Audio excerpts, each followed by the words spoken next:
কেঁচো খুঁড়তে এবার কেউটে। কলকাতায় ধৃত বাংলাদেশের মডেল অভিনেত্রী শান্তা পাল নিয়ে একাধিক বিস্ফোরক তথ্য সামনে আসছে। পুলিশ সূত্রে খবর, 2 বছর ধরে ভারতে থাকা শান্তা পালের ভিসা এবং পাসপোর্ট দুয়েরই মেয়াদ শেষ হয়ে গিয়েছিল। আর কি তথ্য সামনে আসছে সেই সম্পর্কে আরো বিস্তারিত জানাবেন সরাসরি আমাদের প্রতিনিধি সুকান্ত মুখোপাধ্যায় আমাদের সঙ্গে রয়েছেন। সুকান্ত, জানতে চাইবো পুলিশি তদন্তে কি তথ্য উঠে আসছে? শান্তা পাল তার ভিসা পাসপোর্ট দুয়েরই মেয়াদ শেষ হয়ে গিয়েছিল, তাহলে কিভাবে তিনি এদেশে ছিলেন? দেখো, প্রথমত শান্তা পালের যে হদিশ তা কিন্তু পাওয়া গেছিল একটি পার্কস্ট্রিট থানাতে দায়ের হওয়া প্রতারণা মামলার পরিপ্রেক্ষিতে, এবং সেই পরিপ্রেক্ষিতে পরবর্তীকালে অ্যান্টি রাউডি সেকশন বা কলকাতা পুলিশের গুন্ডা দমন শাখা তারা তদন্তে নামে এবং অবশেষে তাকে বেশ 2 দিন আগেই গ্রেফতার করা হয়েছিল গল্ফ গ্রিন এলাকা থেকে। এবার তাকে জিজ্ঞাসাবাদ করে কিন্তু চাঞ্চল্যকর একের পর এক তথ্য পাওয়া যায়। প্রথমত তার জিম্মা থেকে দুটো ভারতীয় আধার কার্ড মিলেছে। শুধুমাত্র তাই নয়, তার কাছ থেকে কিন্তু বাংলাদেশের ভোটার কার্ডও তার কাছ থেকে মিলেছে, এছাড়া ভারতীয় ভোটার কার্ডও মিলেছে। এবং তাকে সেক্ষেত্রে জিজ্ঞাসাবাদ করতে গিয়ে যেটা জানা গেছে যে 2023 সালে সে ভারতবর্ষে এসেছিল এবং তখন থেকে কিন্তু সে গল্ফ গ্রিনে কার্যত ডেরা বানিয়েছিল তার এক সঙ্গীর সাথে। যদিও তার একটি আধার কার্ড কিন্তু যেটা ইস্যু করা হয়েছে সে ডেট কিন্তু রয়েছে 2020 সাল, অর্থাৎ এই আধার কার্ডে সে যে অনেক দিনের বাসিন্দা সেটাকে কিন্তু একটা প্রমাণের চেষ্টা করা হয়েছে এবং সেখানে আধার কার্ড মোতাবেক কিন্তু 2020 সাল থেকে সে ভারতবর্ষে রয়েছে বা এখানকার বাসিন্দা হিসেবে সেটাকে দেখানো হয়েছে।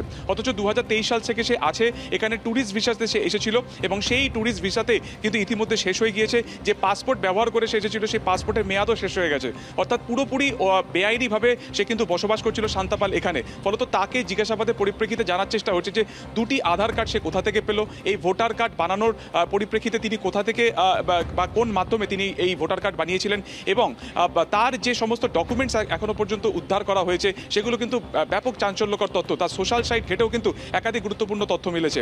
দেখা গেছে যে সে স্টার্ট আপ ব্যবসার জন্য, সে পুলিশের তদন্তে যেটা বলেছে যে সে স্টার্ট আপ ব্যবসা খোলার চেষ্টা করছিল এবং সেই স্টার্ট আপ ব্যবসার জন্যই সে কিন্তু বিভিন্ন জায়গা থেকে লোনের অ্যাপ্লাই করেছিল।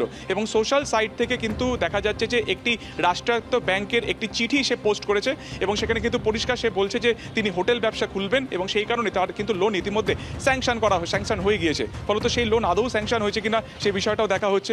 এছাড়া শান্তা পাল এই মুহূর্তে পুলিশ কাস্টাডিতে রয়েছে, 8ই আগস্ট পর্যন্ত তার কাস্টাডি রয়েছে। তাকে লালবাজারে এই মুহূর্তে এআরএস এর যারা গোয়েন্দারা রয়েছেন তারা জিজ্ঞাসাবাদ করছেন। ফলত তার কি উদ্দেশ্য ছিল 2023 সালে আসার পর, কেন সে ফিরে যায়নি, কেন সে এতগুলো বছর ধরে, প্রায় 2 বছর ধরে এখানেই সে ডেরা বানিয়ে কার্যত বসেছিল, এই যাবতীয় বিষয়গুলো কিন্তু খতিয়ে দেখা হচ্ছে। পাশাপাশি তার যে সোশ্যাল সাইট রয়েছে সেখানে বেশ কিছু গুরুত্বপূর্ণ তথ্য মিলেছে। সেখানে দেখা যাচ্ছে যে সে কার্যত বিভিন্ন লোকের সাথে বা বাংলাদেশি যারা এই সম্পর্কে বিস্তারিত আরো তোমার কাছ থেকে জানবো। প্রশ্নটা হচ্ছে এলো কি করে?